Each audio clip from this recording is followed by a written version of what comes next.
الفترة الأخيرة كانت البنات كتير جدًا تتكلم عن فكرة الbest friend، وإن هو ما فيش أي قلق منه، وإزاي إن في حد مثلًا ممكن ترتبط بيه ويكون متخلف لدرجة إنه يرفض إن يكون ليها best friend، وإن الbest friend ده زي أخويا، ولا يمكن أبدًا يبقى في أي قلق منه أو ضرر منه، أو هو يكون بيفكر فيّا بشكل مش كويس، أو يحصل بيننا أي حاجة، ده زي أختي، ده زي صاحبتي.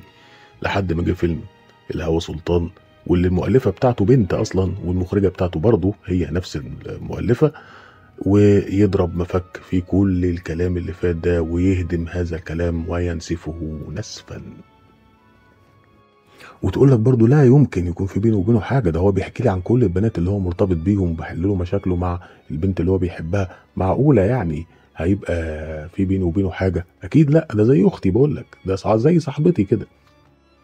لا، وبرضه يتقال لك لا، ده زي اخويا، ده احنا متربيين مع بعض، ده احنا اصحاب من واحنا صغيرين، ده انا اعرفه قبلك.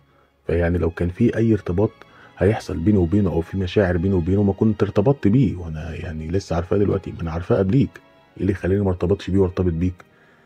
فييجي الفيلم ده والهوى سلطان ويكلمنا عن 2 يعرفوا بعض من الطفولة، حرفيًا بقى من الطفولة، متربيين مع بعض وصحاب جدًا، بيحكي لها عن البنات اللي يعرفها، وبتحكي له عن الولاد اللي هي ممكن ترتبط بيهم، أو شكل فتى أحلامها عامل إزاي وكده. وطبعًا اللي عارفين بعض من أيام الطفولة دول، هو كمان بيرتبط أكتر من مرّة، أو بيحاول أكتر من مرّة يتقدّم لواحدة تانية خالص، وهي بتحاول يعني إيه يعني، وهي بتقول له إن هي ما بتفكّرش أصلًا في الارتباط ده خالص، ولإن بسبب مشكلة حصلت بينها وبين والدها. المشكلة دي إن والدتها اتوفّت في أحداث الفيلم، ف والدها بيتجوّز على طول قبل ال40 حتى بتاع والدتها، فبالتالي هي بتحس بقلق ناحية الارتباط عمومًا.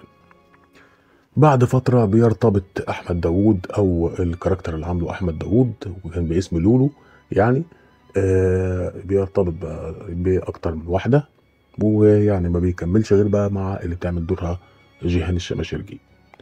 ولمّا بيرتبط بيها وكده، بيحصل إن منة شلبي كمان، أو الدور اللي بتعمله هي كمان، بترتبط بالكاركتر اللي عامله أحمد خالد صالح. رَدًا يعني على ارتباط أحمد داوود، أو إن هي بتحس إن حياتها بقت فاضية خالص، ما بقاش فيها أي حاجة. يعني هو كانوا بيخرجوا ويقعدوا مع بعض في بيت واحد، ودي كانت حاجات غريبة أوي في الفيلم. يعني برضه الفيلم حاول يصدّر فكرة إن ولد وبنت بيقعدوا لوحدهم في الشقة لحد الصبح الفجر، أو يقعدوا يعني آآ يتكلموا عن الخمر عادي، ويشربوا خمور عادي جدًا. ووضّح الموضوع ده إن هم أصلًا من طبقة متوسطة، يعني ما هماش من الطبقة بتاعة الخمور والكلام ده، أو الاختلاط، إن واحد يقعد مع واحدة في شقة واحدة يعني وكده، لأ، هم من طبقة عادية جدًا في الفيلم.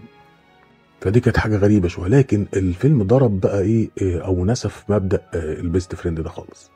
فهم رغم إن هم صحاب من زمان جدًا، بيحكي له وبتحكي له عن معجبة بمين وهو معجب بمين، صحاب جدًا زي أختها، أو زي صاحبها، أو زي أخوها، ويعني ارتبط بواحدة وهي ارتبطت، وكانوا يعرفوا بعض قبل ما كل واحد فيهم يرتبط بحد تاني.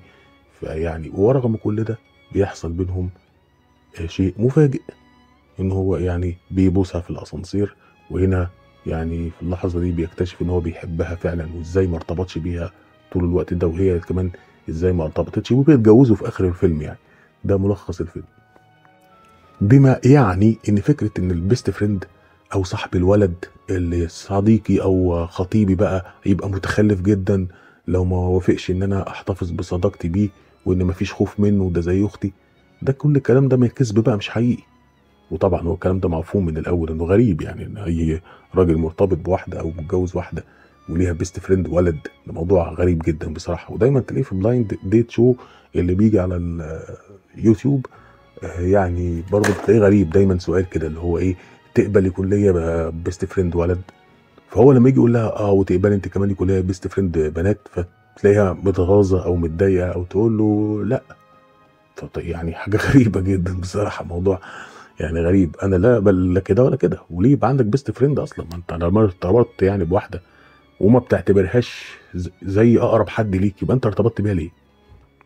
يعني لما أنت بترتبط بواحدة وتحتاج بيست فريند ولد هي، أو هو يحتاج بيست فريند بنت، أنتم مرتبطين ليه بقى؟ لأ، عشان بيست فريند البنت دي هاقول لها حاجات اللي مش هاقدر أقولها لمراتي؟ نعم يا أخويا، او الحاجات اللي هي هقولها للبيست فريند الولد ده هي حاجات مش هيفهمها مني جوزي، فهيفهمها منك بيست فريند. شيء غريب بصراحه، يعني شيء غريب. يعني ارتبطي بالبيست فريند بقى طالما انتوا فاهمين بعض قوي كده اكتر من الشخص اللي انت ارتبطت بيه. تمام. فالفيلم هنا من غير ما يقصد بتهيألي، ويعني ما هوش نظره ذكوريه يعني لموضوع البيست فريند ده. وانا شايف انها غير مقصوده خالص من المؤلفه والمخرجه، ان هي وضحت تماما ان البيست فريند الولد ده اللي متربي معاها من الصغر، او متربي مع بطله الفيلم منذ الصغر يعني، واللي هي مكلمه عن بنات تانية عايز يرتبط بيهم والكلام ده كله، برضه خطر. وقد يحدث في لحظه ما قبله زي اللي حصلت في الاسانسير بين الكاركترين اللي كانوا عاملينهم منى شلبي واحمد داوود. وغير القبله دي ان هم كمان حسوا بمشاعر اقوى من كده فارتبطوا، وكل واحده منهم وكل واحد منهم يعني ساب اللي مرتبط بيه وراحوا متجوزين هم في اخر الفيلم. فيعني فكره البيست فريند دي فكره فاشله طبعا. مش محتاجين الفيلم ده يقول لنا كده من الاول، لكن من وجهه نظري انا يعني ان هي فكره فاشله جدا، لان فعلا قد يحدث اللي حصل ده، او ان يحصل مشاعر يعني زي دي. وقد يحدث ان كل طرف من التاني يسخن التاني على الطرف اللي مرتبط بيه، يعني يقول له لا ده يعني المرتبطه بيه ده متخلف ازاي مش عارف ايه، وهي تقول له مثلا البنت اللي انت مرتبط بيها دي كذا. كل واحد يعمل بقى فيها حما للتاني مش بس بيست فريند، ويدمر له حياته في الاخر. ويعني او تنتهي القصه زي ما احنا شايفين كده، ان كل واحد يكنسل الشخص اللي هو مرتبط بيه ويتجوز البيست فريند، اللي هي الفكره الاصلح. يعني طالما انت عندك بيست فريند او انت عندك بيست فريند يعني، وقويه جدا علاقتك بالشخص ده، او انت كمان عندك بيست فريند وعلاقتك بيها قويه جدا، ما تتجوزها. هتبقى صديقتك ومراتك. ليه واحده تبقى مراتك وواحده تانية تبقى صديقتك؟ مش فاهم. طالما ما فيش مساحه صداقه بينك وبين الست اللي انت ارتبطت بيها، او بينك وبين الشاب اللي انت ارتبطت بيه، يبقى ارتبطت بيه على اي اساس اساسا يعني؟